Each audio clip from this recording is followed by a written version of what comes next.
पठान 2 की स्टोरी हुई लीक, जिसमें वॉर मूवी का ऋतिक रोशन टाइगर और पठान दोनों को एक साथ धोबी पछाड़ने वाला है। और अब SBI बैंक में आपका पैसा बिल्कुल भी सेफ नहीं, क्योंकि यहाँ फंस सकता है आपका पैसा 10 सालों के लिए। और अब बाजार में भर चुका है 10 रुपीस के नकली सिक्के। कैसे पहचानेंगे नकली और असली सिक्के के बीच का अंतर, जानेंगे इस वीडियो में। अगर आपका भी स्टेट बैंक ऑफ इंडिया में अकाउंट है, तब आपके पैसों पर है ऐसा संकट जिससे आपको गंवाने पड़ सकते हैं अपने सारे पैसे। दरअसल कुछ समय पहले दुनिया के तीसरे सबसे अमीर व्यक्ति रहे गौतम अडानी को इन दिनों भयंकर लॉस का सामना करना पड़ रहा है। और क्योंकि अडानी ने स्टेट बैंक ऑफ इंडिया में बहुत सारा पैसा उधार ले रखा है, इसीलिए पैसा वापस न दे पाने की कंडीशन में बहुत से ग्राहकों का पैसा लंबे समय तक फंस सकता है। दोस्तों, अडानी को हुए इस तगड़े घाटे का कारण है कुछ दिनों पहले आई हिंडनबर्ग रिपोर्ट, जिसमें अडानी ग्रुप के ऊपर फाइनेंशियल फ्रॉड्स और स्टॉक मैनिपुलेशन करने का आरोप लगाया गया था, जिसके बाद से ही अडानी ग्रुप लगातार घाटे में जा रहा है और अब तक करीब 8 लाख करोड़ से ज्यादा रुपए वो गंवा चुका है।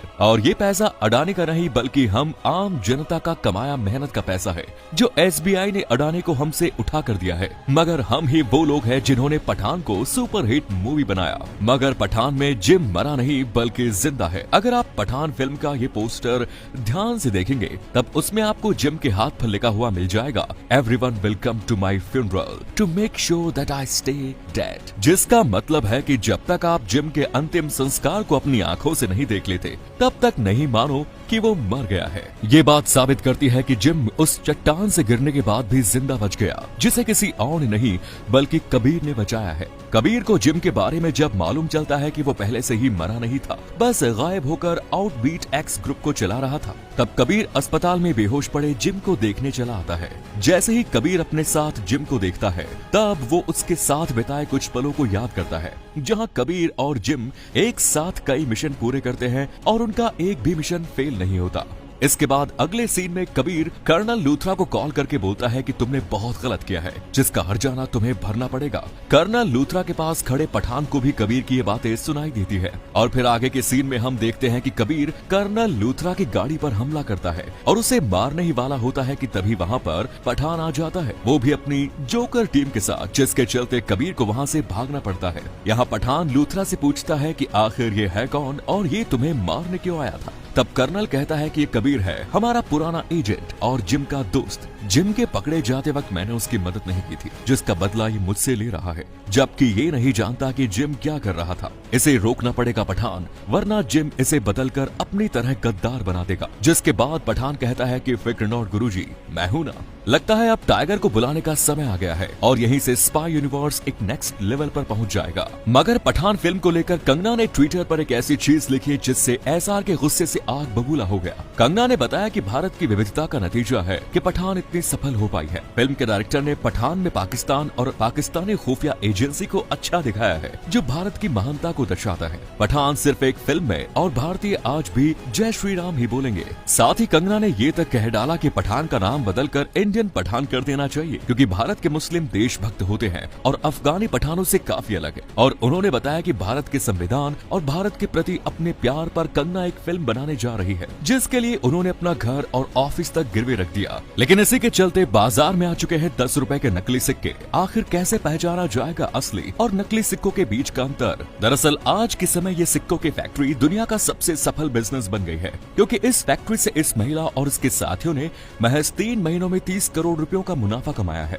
जिस वजह से अब इस बात का भी कोई भरोसा नहीं है कि गुल्लक में आप जिन सिक्कों को जमा रहे हैं वो भी असली है या नकली। वैसे इन फैक्ट्रीज पर कभी भी छापा पड़ता रहता है और ऐसी ही एक फैक्ट्री उदयपुर के एक घर में भी पाई गई है। ये आरोपी 11 टन की मशीन से पिछले 11 महीनों से नकली सिक्के बनाकर उन्हें बाजार में भेज दिया करता था। इस व्यक्ति का नाम ललित सोनी था और इन 11 महीनों में इसके द्वारा 5 लाख की कीमत से ज्यादा के सिक्के टोल नाकों सहित अन्य स्थानों पर भेजे गए। इसके 5 रुपए के नकली सिक्के बनाने की फैक्ट्री जुलाई 2016 से चल रही थी, लेकिन पुलिस को इसकी कोई जानकारी नहीं थी। ललित घर में सिक्के बनाकर उन्हें अपने पार्टनर्स रामलाल सोनी और सौरभ जैन को दे दिया करता था और वो 10-10 किलो के थैले में ले जाकर उन्हें टोल नाकों और बाजार में छुट्टे के नाम पर बांटाया करते थे और एक नकली सिक्के को बनाने में महज 50 पैसे का खर्च आता है। और क्योंकि ये सिक्के 5 रुपए के होते हैं, ऐसे में एक सिक्के पर 4.5 रुपए का सीधा मुनाफा होता है। जब से नोटबंदी और नकली नोट रैकेट्स पर छापे की बात सामने आई है,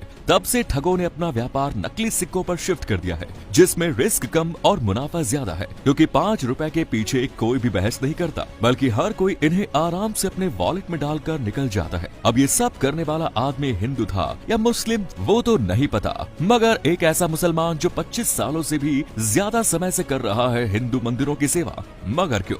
दोस्तों, जब बाबरी मस्जिद कांड हुआ था, तब उस दौरान मुजफ्फरनगर के लड्ढावाला में रहने वाले करीब 20 हिंदू परिवार वहां से कहीं और पलायन कर गए, जिसके बाद इस जगह मौजूद हिंदू मंदिरों की सेवा करने के लिए कोई भी हिंदू बाकी नहीं बचा। हालांकि इसी दौरान 60 साल के मेहरबीन अली आगे आते हैं और उन्होंने स्थानीय मुस्लिमों के साथ इन हिंदू मंदिरों की देखरेख का जिम्मा उठाया। मेहरबीन के अनुसार वो पिछले 26 साल से अपने साथियों के साथ न सिर्फ रोजाना मंदिरों की साफ सफाई करते हैं, बल्कि हिंदू त्योहारों पर मंदिरों की सजावट का काम भी उनका ही है, जिसमें उन्हें जरा भी दिक्कत नहीं है। लेकिन यहाँ से दूर कैलाश पर्वत पर कैसे दिख गए भगवान शंकर, और क्या ये यति सच में है? दोस्तों, भूटान के करीब हिमालय पर मौजूद गैंगखर प्योंगसम पर्वत वाकई बहुत ज्यादा रहस्यमयी है, क्योंकि एक तो दुनिया भर में कोई भी इस पर चढ़ नहीं पाया है, और दूसरा भूटानी लोगों के अनुसार ये पौराणिक प्राणियों का घर है, जहाँ पर न सिर्फ हिम मानव रहते हैं, बल्कि ये देवताओं का भी निवास है, जिन्हें कई लोगों ने देखा भी है। और तो और भारतीय सेना भी इन्हें देखे जाने के दावे करती है,